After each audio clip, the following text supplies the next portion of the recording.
you took the risks. You were able to see the forks in the road and move in time. You've managed to build an entire career your own way without depending on corporate sponsors, as you said earlier, without a path that was even there. Um, a lot of wins, yes, a lot of losses as well. But more importantly, now you've been able to pass that down. So now you have two kids operating at the highest levels of their sport. So you've been able to not only do it, but transfer that. Yeah. Tell me, was that like a deliberate process, or you just like ooze excellence and they just became excellent? Was it just in the genes? Was it nature, or was it nurture? I would say with my kids, it was the environment they grew up in. I feel like with my sport, we always included the kids as part of, everything we were doing as far as, going to the events and the daily life for me was always about setting goals. That was our number one thing for the kids. Like we set short-term goals and long-term goals. And I have the kids write them down at the beginning of the year. Usually like after Christmas or whatever, we'll write down our goals for the new year. And you write them down. That was a big thing for me as a kid. So you taught your kids to do that? I taught the kids to do that, yeah. So when I was a kid, I'd always write my goals on a piece of paper and put them next to my bed. My dad taught me that. So I'd always read them, be able to see them every day, and I truly believe that's you look at those and you believe them into reality, right? So what kind of goals were your kids writing? Goals like, I want to win 3 nationals this year. I want to get, basically it's usually about sport, right, about what their goals were for winning their sports. Okay. And to win at a sport, there's a lot of things that have to go along before you win, right? So there's many pieces of the puzzle. Right. So in goals, I wouldn't write, I need to do this many days at the gym. I need to do this many days on the dirt bike. You just say, hey, I want to win this national. Right. I want to win this.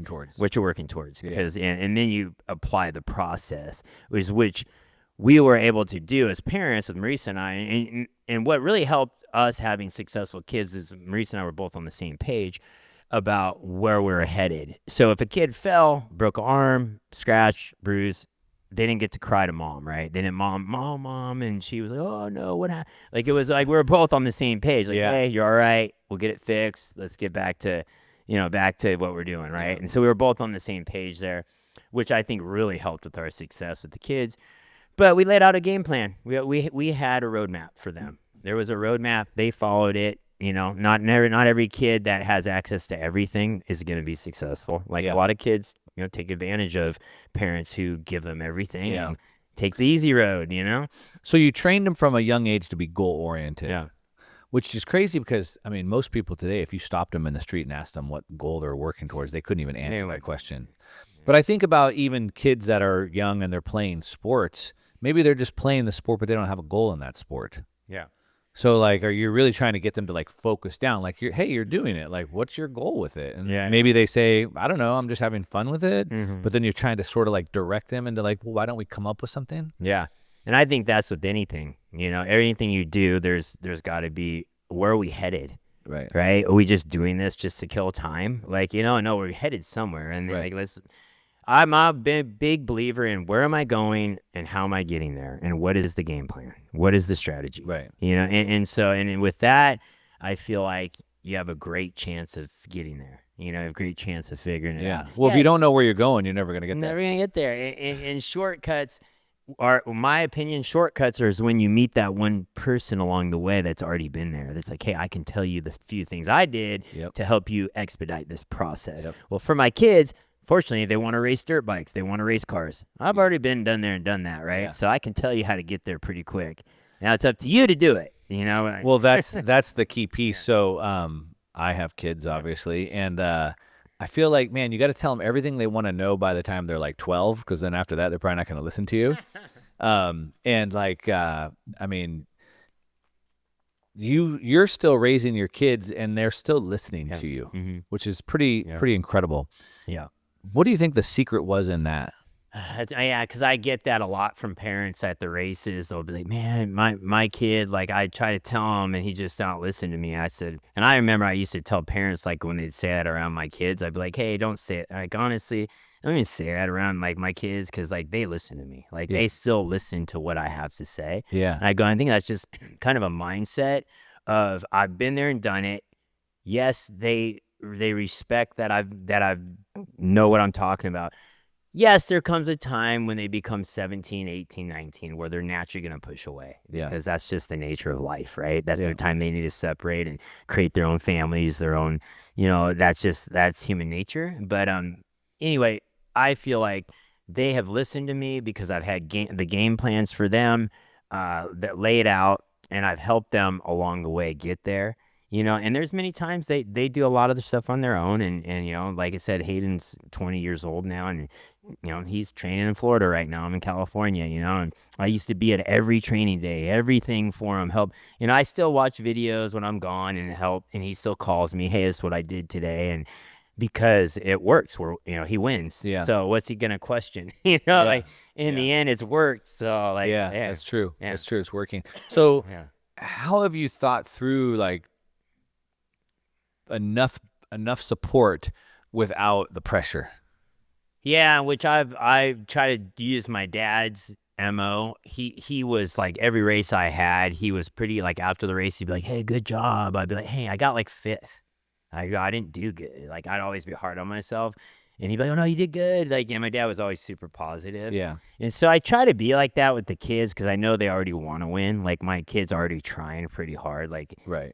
But I try to, like, and if there's slip up, I'll step in and be like, hey, I don't think that's right. Like, we should do it this way. Or, Yeah. and that has a lot to do with who they hang around with and all these other things. But, yeah, I feel like I try to let them, lead. There's a certain age where they kind of lead their own charge, where they can kind of take the reins, and that's kind of where it's at. But I feel like up until about 16, 17, as a parent, you got to be involved. You got to be part of it, part of the game, Yeah.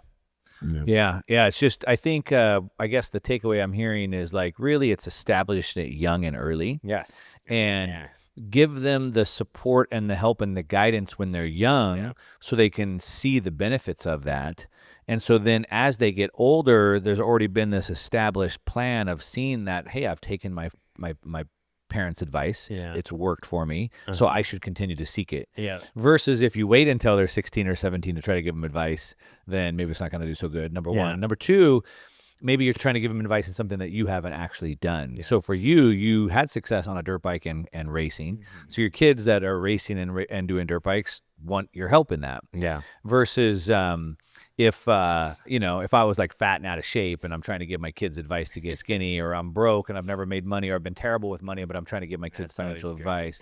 So it's like you started young, you gave them successful advice, they took it, it worked, and you also demonstrated it. I think that's a key piece. So I think as a parent, if I'm trying to coach my kids, like help them achieve things that I've already achieved. Yeah. And if it's not something I've already achieved, then maybe I should go find somebody that could help them. Yep. Would that be a good rule? Yep, for sure. A lot of parents come to me and like, what should we do? We just started racing dirt bikes. I'm like, have you raced before? Oh, no. Like, I ride a little bit. I said, go get a good coach. Yeah. Like, if you really want, and I'm like, well, we're not really that into it. I said, okay, do you want your kid to be safe? Mm-hmm. I go, dirt bikes are dangerous. And yeah, I go, well, then get a coach to teach them how to ride a dirt bike safely. Like, that's technique. Yeah. Technique is like, as I get older in life, I realize technique's everything. Like, technique is everything in all walks of life. Yeah. And you can describe technique 1,000 different ways. It's always technique. It's always technique. Yeah. And whether that's whatever skill set you're going after, Yeah. So, but what you said is correct.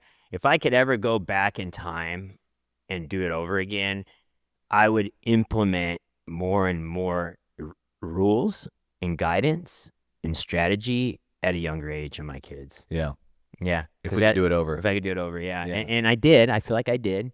But I would do more. Yeah. Yeah. My kids were both competitive surfers. Mm-hmm. My oldest daughter got to top amateur ranks. Mm-hmm. And I mostly taught them to surf because I can surf pretty good. But then I got to a point where I needed to bring in a coach and they could help them. Yeah. But then like my younger daughter, she wanted to start playing tennis. I never played tennis. So then I just went and got a coach for her to play tennis, right? And so that's sort of like the trade-off there. Hey, if you like this short conversation I just had, you're going to love the full-length conversation. Don't miss it. You can go ahead and click right over here, and I'll see you over there.